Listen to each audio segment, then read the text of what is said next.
Labadiena, futbolo mėgėjai, sveikinamės su jumis iš Naujosios Akmenės. Čia Akmenės kraštas Vilniaus futsal klubu atidaro savo ketvirtfinalio seriją. Galbūt, kad neverta žvalgytis toliau. Čia Akmenės pirmiejimas. Toks bandymas. Čia Vilniečio atsakas, pirmoji galimybė ir 1-0. Jurgis Stankevičius muša įvartį ir Vilniečiai, kaip tik norėjo aptarti, čia komanda parodo, metais pirmas rungtynes buvo laimėję. Bet čia kaip trįsta Vilniečiai, šansas šeimininkams ir labai pasiaukojančiai žaidžia Vilniaus klubas, tačiau galiausiai praleidė įvartį, dėl jo gali kaltinti tik save.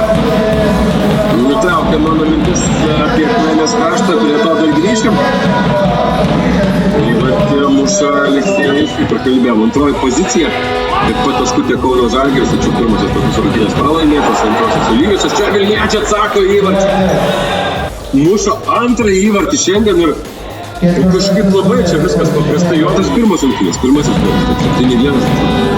Turbūt ir sezono pradžiai minučių pakankamai neblogai. Palaikyti tą gerą aukštą tempą. Rizikų antroje rungtynių pusėje Vilniečiai tikrai turės ir tas rizikas dar labiau didina šeimininkai lygindami rezultatą. Tas nesuoja. Dėl galimybės atsipūsti. Čia puikiai kontroliuoja kamuolį šeimininkai. Šansas. 3-2. 3-2 ir daro ką nori. Čia Vilniečių baudos aikštelėje šeimininkai. Nebloga galimybė, smūgis. Tyla.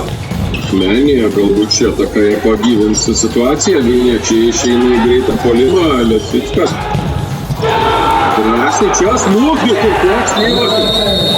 Toks įvartis, kurį muša Martynas Valukonis. Emocijų, sakyčiau, nežinau. Atidumą ir faktiškai dirbu prie mažiau įvarčių. Turbūt ir atspindi be pačią koncepciją, kad Vilniečiai komanda, kuri savo žaidimo grįžė nuo puolimo, nuo gynybos, čia gynybą subyra ir grįžta prie to paties. Kodėl nepažinti? Tolimesnių smūgių, tačiau kam smūgiuoti iš toli, jeigu gali Vilniečių futbolas toks, kad jame labai daug ką pasako. Galbūt dabar. Šansas, taip, ketvirtasis įvartis, krentantis į šeimininkų vartus, puikiai, čia meistriškai net pasakyčiau.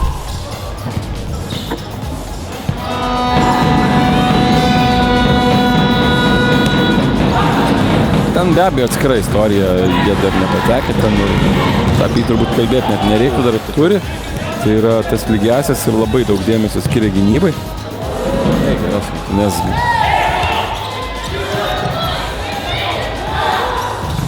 daug kovos, daug mikrodvikovų, čia viskas keliasi į svečių aikštės pusę, smūgį.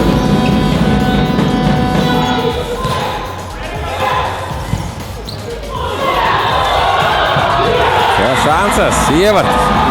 Kaip jis viską keičia, tačiau rungtynės dar tikrai nesibaigė. Su šiuo Braino Silva. Situacija iš karto subtilė. Jų vartai tušti. Ir jų vartai yra su kamuoliu juose. 6-4 ir panašu, kad Akmenės kraštas po truputį artėja prie savo pirmosios pergalės. Taktika labai paprasta. O, čia puikus judesys, tikrai baigtos. Tačiau dabar turbūt aktualiau yra vis tik tai dalykų, kurie nepadeda gerai žaisti atsiranda. Ir kitoj. Čia puikiai vaikšto kamuolys, tačiau smūgio nėra pirmajame mače.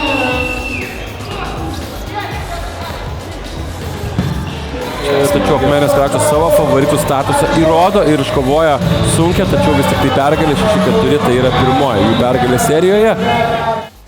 Treneri, sveikinimai su пергале ir kokie jūsų комментарии apie рungтynės? Да, спасибо, тяжелая игра, эмоциональная. Чувствуется приближение плей-офф во всех отношениях.